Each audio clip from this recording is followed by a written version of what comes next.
I was still wearing my navy blazer from the morning presentation when my sister stood up at the Whispering Pines HOA annual potluck, flashing that saintly smile everyone in the neighborhood had learned to fear.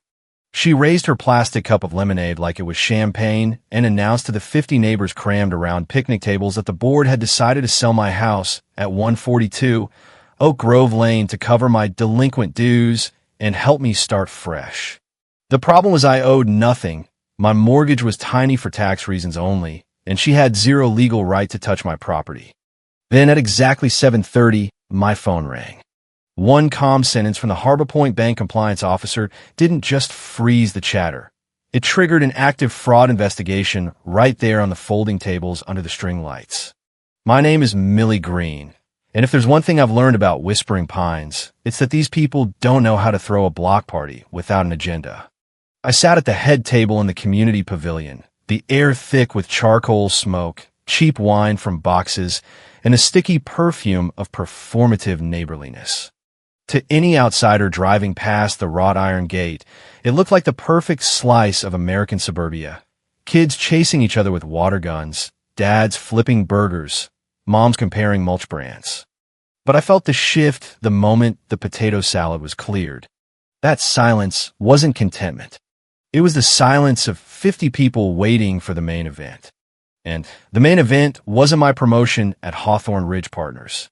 It was me, the perpetual project, the one who supposedly needed saving. My sister Brianna, now HOA president and self-appointed queen of Whispering Pines, sat 3 seats to my right looking like she'd stepped out of a real estate agent catalog. 35, golden salon waves stiff with product and a pastel dress that screamed, "I care so much." She smiled at me, but her eyes were scanning the crowd, checking napkin placement, checking wine levels, checking who was filming on their phones. Next to her sat Gavin, her husband, vibrating like a man who knew a bomb was about to go off. He kept adjusting his tie and typing under the table. Mom and Dad flanked me, Dad clearing his throat the way he always did before delivering bad news. "We're so proud of you, Millie," Dad said a little too loud. "This promotion is huge." Mom leaned in lavender and judgment. "But now that we're all celebrating, we need a realistic talk about what comes next." Realistic. In the Green family. Now the entire HOA. Realistic meant lower your expectations and let us manage you. I kept my face neutral, the same poker face I used in million-dollar deals. They didn't want the truth, that I'd been at Hawthorne Ridge since 25, bonuses bigger than Brianna's entire commission year. They preferred the story of chaotic little sister drowning in dues and life. It gave Brianna purpose. It gave the board a reason to flex. So I wore the 10-year-old sedan when I visited, never mentioned money, let them believe the HOA fines were crushing me. Brianna placed her fork down with a theatrical clink. "Millie, we know the job market is tough, especially for someone with your gaps. And those dues, well, they're piling up." Gavin drained his wine. The crowd leaned in. This was the show they came for, the salvation of poor, incompetent Millie. My phone buzzed silently. Only I saw the banner. Alert. Your property at 142 Oak Grove Lane has been listed. MLS status active. My heart didn't race. Cold clarity settled in. I knew exactly who had done it. I looked at Brianna beaming like a saint bestowing charity on a beggar. She had no idea the beggar owned the bank. "We have a solution," she announced, voice thick with emotion. "We're selling the house to wipe the slate clean." I didn't speak. I just sipped my water and let her commit in front of 50 witnesses. The waiter refilled glasses like he sensed the guillotine coming. Mom squeezed my arm. "We don't want you crippled by these dues before your life even starts." I glanced at my vintage Rolex, 727. I had scheduled the fraud department call for 7:30 after my real estate attorney flagged the unauthorized deed access 3 hours earlier. I told them to call me at the potluck on speaker, surrounded by the people trying to defraud me. 3 minutes. Brianna cleared her throat, palms flat on the table, like she was launching a campaign. We all know how much you love that old Victorian. But honestly, Millie, with your financial situation, you can't afford the upkeep. The board can't keep subsidizing taxes on a property, providing no return to the community. Interesting lie. I'd paid every assessment 2 months ago from a trust they didn't know existed. So we stepped in, she continued, teeth gleaming. Gavin and I handled the heavy lifting. We didn't want to stress you during your big week. The crowd murmured approval. This was the theater. Green family drama meets HOA justice. I repeated flatly, you stepped in. Yes, she said, eyes locking with Gavin. We found a buyer. Cash. Great price. I set my glass down. My hands were steady. The second hand on my watch swept towards 7:30. 10 seconds. 5. Is that so? I asked, staring straight at her. And exactly as the second hand hit 12, my phone rang. Standard ringtone, but in the sudden silence, it sounded like a siren. The screen showed unknown caller. I didn't grab it right away. I let it ring twice. You should get that, Brianna snapped. Annoyed her moment was interrupted. Probably a bill collector. A few neighbors chuckled. I stood slowly, pressed speaker, and placed the phone in the center of the table next to the plastic floral centerpiece. Hello, I said. A crisp professional voice filled the pavilion loud enough for every ear. MS. Green, this is Grant Ellis from the Fraud and Compliance Division at Harbor Point Bank. I'm calling about the emergency alert on your mortgage for the property at 142 Oak Grove Lane. Brianna's saintly smile evaporated into terror. The entire potluck went dead quiet. Grant continued, voice echoing off the pavilion rafters. We've received a contract of sale and a power of attorney document submitted this morning. However, our system flagged the signature mismatch and the notary stamp linked to a suspended license. We're freezing the asset immediately. I looked around. 50 neighbors frozen mid-bite, burgers dripping, kids suddenly quiet. Brianna's face turned the color of old paper. Gavin stopped breathing. An MS. Green, Grant added, the line that would detonate the whole block. Because the transaction attempted to use federal banking channels with falsified credentials, we are legally required to open a fraud investigation. Is this a good time to verify your identity? I looked directly at my sister. This is a perfect time to understand why the HOA president felt comfortable selling a house that didn't belong to her. You have to understand the ecosystem of Whispering Pines. Roles aren't assigned by merit. They're assigned by whoever screams loudest at board meetings and maintained by everyone's refusal to update the narrative. I'm the youngest, therefore permanently 22, slightly unstable, in desperate need of guidance. It doesn't matter that I'm 29 or that I manage risk portfolios that would give my father chest pains. To them, I'm the chaotic variable that needs controlling. Ryan, my brother, sat across from me, dissecting his burger like it owed him money. He's 38, part-time MBA, mid-level logistics guy who loves reminding everyone how hard he struggled. He needs me to be the failure, so his grind feels valid. Brianna is the CEO of Optics. As both real estate agent and HOA president, she built her identity on being the capable matriarch who cleans up everyone else's messes. If there's no damsel, she'll create one, then swoop in for the applause. For 4 years, I let them keep the script. I wore the old car, never talked money, let them believe I was drowning in HOA fines, and this promotion was my last desperate shot. It was easier than explaining leverage buyouts to people who think business is balancing a warehouse schedule. The lake, wait, no, the Victorian at Oak Grove was different. It was Grandpa's last gift, the only thing the vultures hadn't liquidated. He left a right of first refusal in the trust. I used my first Hawthorne bonus to buy it outright through an LLC so Brianna's daily MLS searches wouldn't flag it. I spent weekends restoring it, stripping lead paint, replacing rotting boards, installing a security system that pinged my private server, while the board fined me for a non-approved trim color that was exactly the original shade. Now Brianna was performing an intervention for a problem that didn't exist. Millie, Mom said, eyes misty, We know you might feel embarrassed about the dues.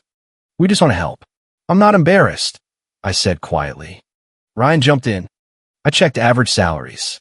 With your resume gap, you're looking at years to break even. That's why this sale is a blessing. I sipped wine to hide the smirk. If only they knew my gap was closing 9-figure deals. Brianna beamed. We found a buyer. $720 cash, 30-day close. Gavin added, the house is a wreck anyway. Roof shot, foundation issues. We're lucky to get that. I stared at him. The roof was new slate I'd installed last October. The foundation was reinforced with steel. They hadn't even stepped foot inside. They were lying to justify the fire sale price to the neighbors. $720 clears the imaginary debt and leave you a nest egg, Mom soothed. They had decided how much my life was worth and subtracted dues that didn't exist. Cold anger settled in my chest, the calculating kind of an investor spotting embezzlement. I could have screamed I was rich, flashed my bank app, ended it there. But that would make me the villain again. Hysterical little sister. Arrogant show-off. No, I needed an authority they couldn't gaslight. I needed the bank. I leaned back. I really appreciate how much thought you've put into this. Must have taken coordination. Dad raised his glass. To Millie's fresh start. To the truth, I whispered, lifting my water. They drank. They ate. Oblivious that the cliff edge was already crumbling. Brianna checked her phone, probably waiting for buyer confirmation. She had no idea a subpoena was coming. My work phone buzzed, Asia markets, but I ignored it. My family lived in intentions. Their love was a cage that required me small, so they could feel big. The waiter cleared plates. The atmosphere shifted like the drop before a storm. Mom placed her damp hand on mine. Millie, we've been holding our breath. We know you've been putting on a brave face. Dad cut in. We're not here to lecture. We're here to fix this. That was Brianna's cue. She stood, smoothing her dress, making eye contact with the wealthy uncle, the gossip aunt, the whole board. She looked like a charity gala MC. Coughing up the courage wasn't easy, she announced, voice projecting.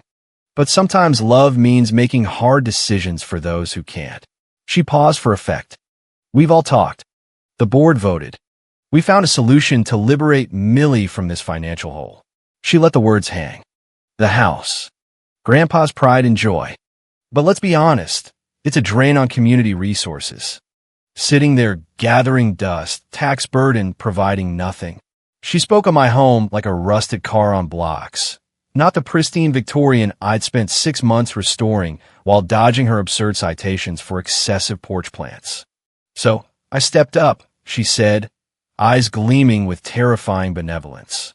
I reached out to my network. I found a cash buyer. A lifeline, Millie. A complete reset. She delivered the number triumphantly. $720,000. The crowd gasped. To them, it sounded like a lottery win. To me, it was theft. A house 3 doors down with half the square footage had just sold for 1.2. Gavin leaned forward. Cash, no contingencies. The buyer is taking it as is. Brianna smiled, waiting for my grateful tears. I know you're overwhelmed with work and everything. You're not in a headspace to handle negotiations. So I accepted the offer for you. The heir left the pavilion. She had just confessed in front of 50 witnesses. She had signed a contract for property she didn't own, using authority she didn't possess. Gavin blustered. The place is old. Roof caving, foundation issues. We're doing everyone a favor. Aunt Linda nodded. Old houses are money pits. Better to sell now. Brianna raised her glass. To Millie. To a debt-free future. To starting over. The wave of social pressure crashed. Glasses clinked. To Millie. Great job, Brianna. They were toasting my supposed incompetence, celebrating that I was so helpless my big sister had to commit felony to rescue me. I picked up my glass. I had to. I needed to see how deep the hole went. Thank you, I said, the words like broken glass. I'm speechless. Mom squeezed my hand. You don't have to thank us. We're family. I used the water glass to hide my face while my mind raced. Grant was listening. He had the confession. But one piece was missing. How had she bypassed digital safeguards? Brianna placed her phone face up, too confident now. The screen lit with a notification. I glanced. The email preview showed a DocuSign alert. But the account wasn't hers. It was Millie Green Legal at fakecomp.com, differing from mine by one character. She hadn't just forged a signature. She had built an entire digital Millie Green to intercept every alert. Identity theft. Premeditated. I met her eyes. She mouthed, "You'll thank me later." I smiled tight. "I'm sure I will." I cut into my cold burger. So they actually did it. They walked into the HOA vault and took the selfie. The timeline in my head shifted. I didn't just want to stop the sale. I wanted to understand the rot. I wanted to know who else was involved. Gavin was the weak link. He knew real estate law. He knew you couldn't sell a house you didn't own without power of attorney. And that POA had never been signed by me. I kept my voice light. "Who's the buyer?" "Anyone we know." Brianna laughed, tinkling. "Just an investor Gavin knows from the club. Very private." "Private is good," I repeated. I glanced once more at the fake email before the screen went black.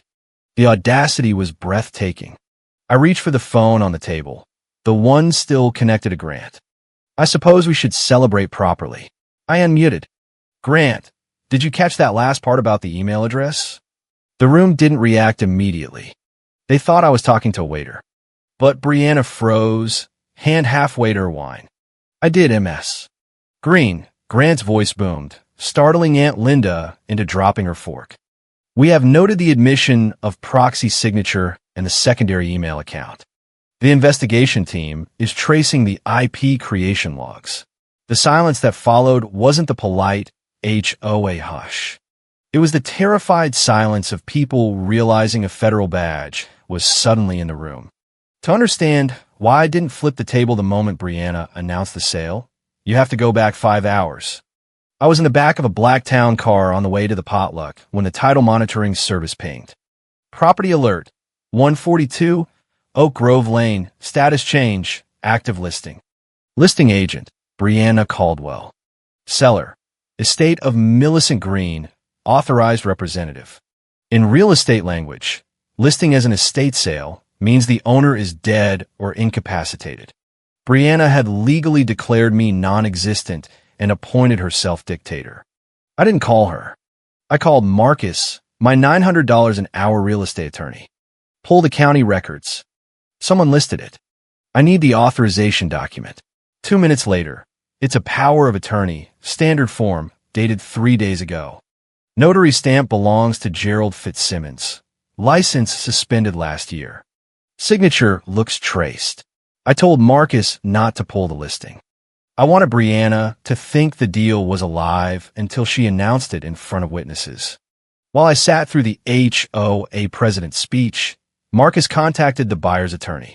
By 4 p.m., the buyer had withdrawn, threatening to report Brianna to the ethics board. The deal was dead. She just didn't know it. At 4:30, I called Harbor Point's fraud department. Explained a family member, now HOA president, had forged credentials on my asset. Grant Ellis understood in 10 seconds. I told him I'd be at the potluck, surrounded by the perpetrators, and needed him to call at 7:30 on speaker for verification. He agreed to follow protocol and escalate if answers didn't match. So when I sat at that table, I wasn't the victim. I was the director. Brianna stood there glowing, waiting for my gratitude. Every word she spoke was a deposit into the account I was about to liquidate. She really believed that because she was older and wore the HOA sash, reality bent to her will. She thought she could sell a house she didn't own, and I'd thank her because I was too weak to fight. She didn't know I had already fought. She didn't know the ground she stood on had been hollowed out while she was getting her hair done. "We have a solution," she had said. "I accepted the offer for you." Every sentence a confession. By letting her finish, by letting her announce price, closing date, and the fact she had signed my name, I had locked her in. She couldn't claim misunderstanding now. She had taken credit for the crime in front of the entire neighborhood. I checked my watch. 7:35. The speakerphone was still live. Grant was waiting. I swallowed the last bite. So, I said conversationally, who is the buyer again? Brianna laughed nervously. Just an investor. I turned to Gavin. Grant Ellis mentioned something else on the call, something I saved for this moment. Gavin froze. The bank flagged the power of attorney, not just for signature. They flagged it because it was used to submit a request this morning. A request for a bridge loan. The silence was absolute. A bridge loan? Dad asked, confused. Exactly, I said, eyes locked on Gavin. The request was for $50,000, immediate wire to a joint account held by Brianna and Gavin Caldwell. Mom gasped. $50,000? Why did you need that today? You said the buyer was paying in 30 days. Brianna looked at Gavin. Panic was real now. This wasn't about saving Millie anymore. We had some expenses, Gavin stammered. Closing costs, staging. I repeated. For a house you said was a tear down that the buyer was taking as is, you don't stage a tear down. And you certainly don't need $50,000. It was a deposit, Brianna tried. We needed to put a deposit down on a condo for you. A surprise. Stop lying, I said quietly. The table silenced instantly. The bridge loan application didn't mention a condo. It was marked for personal liquidity, bank speak for cash in pocket. I leaned back. If the bank decides you attempted to extract cash from my equity using a forged instrument, that moves this from attempted fraud to active grand larceny. We're talking prison time. Gavin looked sick. I didn't sign a request, he whispered. That was Brianna. You told me to do it. Brianna shrieked, turning on him. I held up my phone. But here's the part that's really going to hurt. You went through all this, the fake email, the forged signature, the bridge loan, because you thought you had a buyer. You thought you had a deal. I tapped my screen and turned it so they could see Marcus's email. I killed the deal at 3 o'clock this afternoon. I saw the listing the moment it went live. I have monitoring on all my properties. Instead of calling you, I had my lawyer send the buyer proof of my ownership and an affidavit that the seller had no authority. Mr. Henderson withdrew immediately and is considering filing a complaint against your brokerage. Brianna looked slapped. You knew the whole time. You humiliated yourself, I replied. I just turned on the lights. She slumped. The fight left her. She wasn't the powerful HOA president anymore. She was a woman caught trying to rob her own sister and failing spectacularly. Mom turned to Brianna, voice steady for the first time. Why didn't you just ask her? If you truly thought she was drowning, why steal it? Brianna started crying, ugly, heaving sobs. Because she never asks for help. She never tells us anything. She's always fine. And I wanted to be the one who fixed it. I wanted to matter. There it was. Not about money entirely. About relevance. Brianna needed me broken so she could be the hero. My competence threatened her entire identity. Dad's voice was pained. You don't need to commit crimes to matter. But she's better than me, Brianna wailed, gesturing at me. She works at a hedge fund, owns $1 million house she paid for herself, and I'm just a suburban agent pushing split levels. Whose fault is that? I asked coldly. You made those choices. Don't blame my success for your insecurity. The brutality hung in the air. My phone chimed, the priority alert from Grant. I opened the email and read aloud. Compliance review update.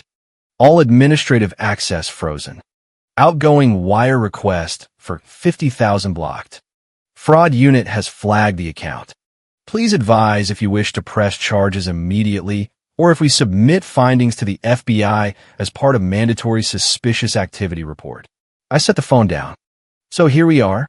The bank is asking me for instructions. Send you to jail tonight or let the FBI handle it. Brianna sobbed. Please, Millie. I'll lose my license. I'll lose everything. You should have thought about that before you photoshopped my signature. I'll pay you back, Gavin blurted. Whatever it costs. You don't have money, I said. That's why you tried to steal mine. I looked at my watch. Almost 8. The potluck was ruined. The neighborhood was broken. But the air finally felt clean. I'm not answering Grant yet, I told them. I'm going to finish my wine. And while I do, you two are going to tell mom and dad exactly why you needed $50,000 so badly you risked prison. And it better not be about a surprise condo. The silence after my demand was short. Then the classic Green family pivot. Accuse the person who caught you. Mom scrubbed at a lemonade stain on her dress. Why didn't you tell us? You let us sit here worrying. You let Brianna stress herself sick trying to find a solution. You let us believe you were drowning. How could you do that to people who love you? Ryan seized the lifeline. That's the real problem. You played us. Sat there acting broke while you had $1 million in equity and a hedge fund salary. That's manipulative, Millie. I looked at them circling the wagons, rewriting history to protect egos. I didn't play you. I just stopped correcting you. That's the same thing. Ryan snapped. Is it? Let's go back to the lunch at Grandpa's 4 years ago, my undergraduate graduation. The table went quiet. They remembered.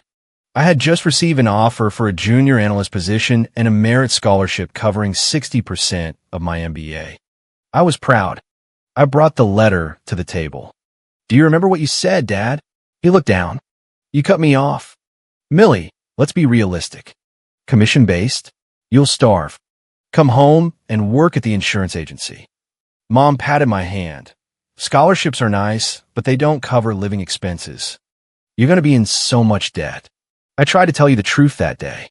You shut me down because my reality didn't fit your anxiety. You preferred helpless Millie who needed to come home. I took a breath. So, I learned, you don't actually want to know about my success. You want to manage my failure. Mom whispered, that's not fair. But conviction was gone. It's entirely fair. Every late night at work you assumed I was struggling, not closing deals. Every time I drove the old car, you nodded approvingly because it fit the script. You love struggling Millie because she makes you feel needed. She makes Brianna feel successful by comparison. She makes Ryan feel responsible. I looked at Brianna staring at the tablecloth, hands trembling. You need me to be a mess. Because if I'm not, what's your role? Ryan shifted. Okay, but explain the house. You said you bought it from the estate, but Grandpa left us all the portfolio letters. Yes. We all got checks, dividends, a few hundred here and there. You cashed them and spent them on dinners or car leases. You never logged into the brokerage. You never reinvested. I corrected him gently. Grandpa owned significant positions in 3 major pharma companies and a legacy tech firm that split 4 times. I took my share and actively managed it. Reinvested every dividend. Rebalanced. Used the growth to buy the house outright when the estate needed liquidity. The reason I have assets and you have pocket change isn't because Grandpa loved me more. It's because I read the mail. Ryan looked sick. The financial jealousy flipped to deeper regret. He couldn't blame the economy, only his own arrogance. I added, 3 Christmases ago, I asked if you'd seen the proxy vote for the tech merger. You laughed. Millie, stop playing stockbroker with Grandpa's pennies. Ryan closed his eyes. He remembered. So don't ask why I didn't tell you. I told you. I showed you. You refused to look because it was more comfortable to keep your eyes closed. Dad made a guttural sigh. He pushed his chair back. For the first time, he looked at me not as his child, but as an adult who had outpaced him. I'm sorry, he said, heavy. We dismissed you. We didn't listen. And because we didn't listen, we created a situation where your sister thought she had to commit a crime to fix a problem that didn't exist. He turned to Brianna, voice hardening. But that doesn't excuse what you did. You stole. You lied to us. Brianna flinched. Dad's judgment was the one thing she feared more than the law. She looked at me, eyes red and empty. I just wanted it to be fixed. I just wanted everything to be okay. Everything was okay, I said firmly. Until you touched it. I picked up the napkin and dabbed my mouth. Here's the new reality. From this moment, the dynamic changes. I am not the baby. I am not the project. I am a grown woman with a career, a portfolio, and a very good lawyer. I looked at each of them. If you want to be in my life, you ask before you act. If I want advice, I will request it. And if you ever try to intervene in my financial or legal affairs again without written consent, I won't call a family meeting. I will call the police. Mom's voice trembled. We understand, Millie. Good. I turned back to Brianna and Gavin. We still have the issue of Grant Ellis and the email I need to reply to. Brianna looked up, hope and terror warring. You said you haven't answered him yet. I haven't. But that window is closing. If Grant doesn't hear a resolution, the file escalates to federal. Once it goes to the board, it's out of my hands. I leaned in. So if you want to walk out of this potluck without handcuffs waiting in the parking lot, you need to do exactly what I tell you in the next 10 minutes. And do it with a smile. Brianna nodded frantically. What do we do? We're going to fix the record. But not here. We're going to fix it where it matters. The decision to drive to Oak Grove Lane wasn't mine. It was a collective gasp for air from a neighborhood suffocating in lies. After I paid the check, corporate card, just to drive the point home, Mom looked at me with pleading eyes. Can we see it? See what? I asked, feigning ignorance. The house. The real house. Not the one Gavin described. I set one condition. You come as guests. No abraces. No criticisms. You walk through the door and see the life I built while you were busy imagining my failure. Mention renovation or market value, and I turn the car around and leave you on the highway. They agreed. They would have agreed to anything. We drove up Saturday morning. I took my terrifyingly fast German sedan I usually kept garaged to avoid HOA gossip. Brianna and Gavin followed in their leased SUV that probably had a missed payment notice in the glove box. Mom and Dad rode with Ryan.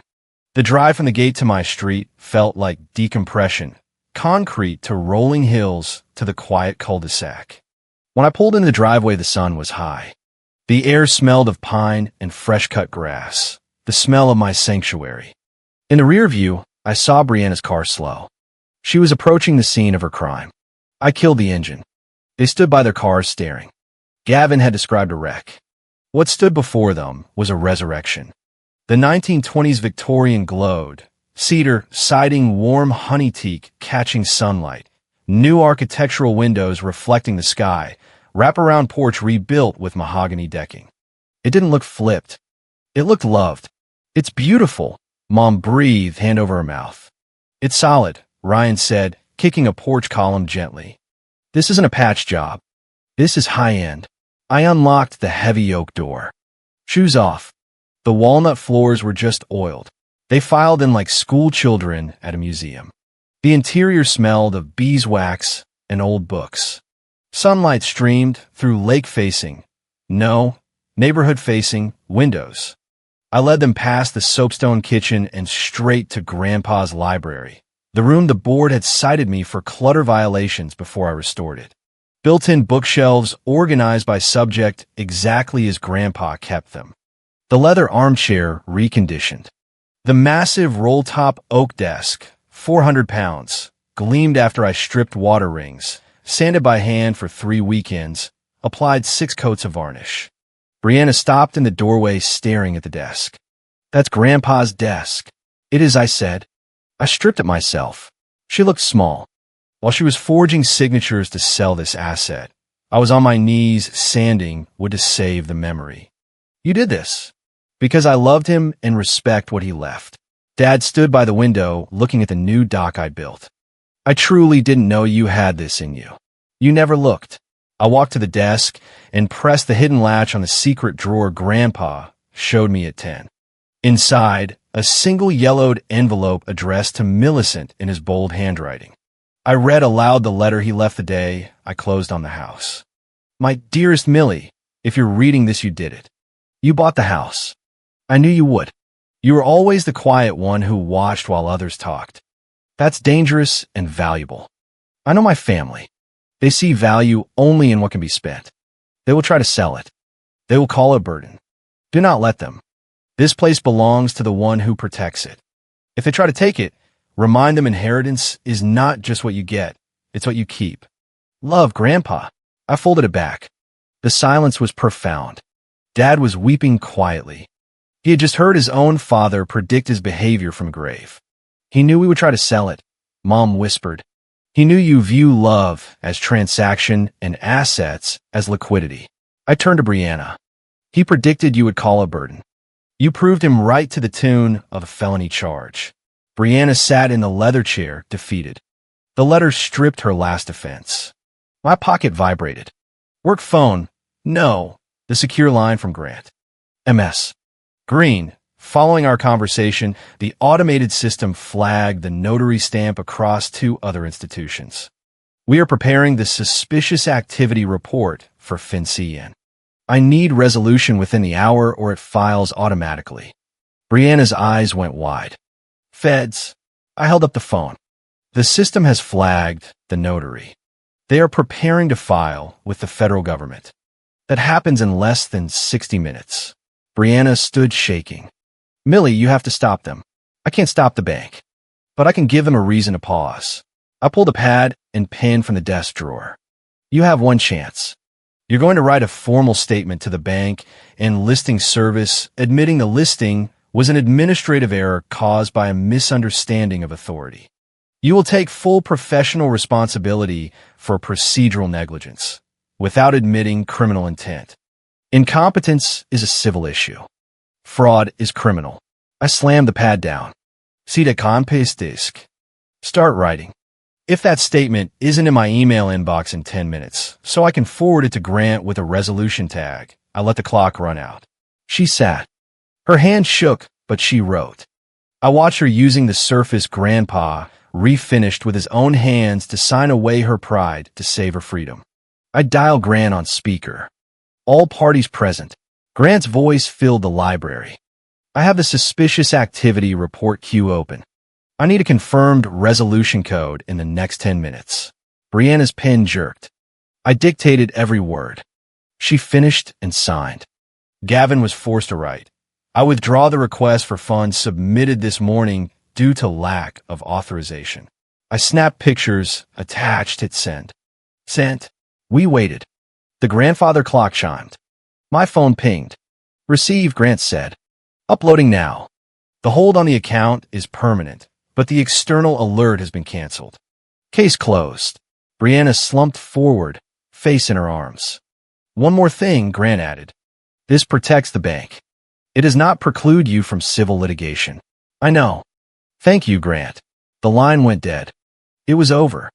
The legal threat gone. But the emotional wreckage was total. I looked at my family. You are lucky. Lucky you're not in handcuffs. Lucky I'm choosing not to sue you for the emotional damage of the last 4 years. Lucky I'm letting you walk out of this house.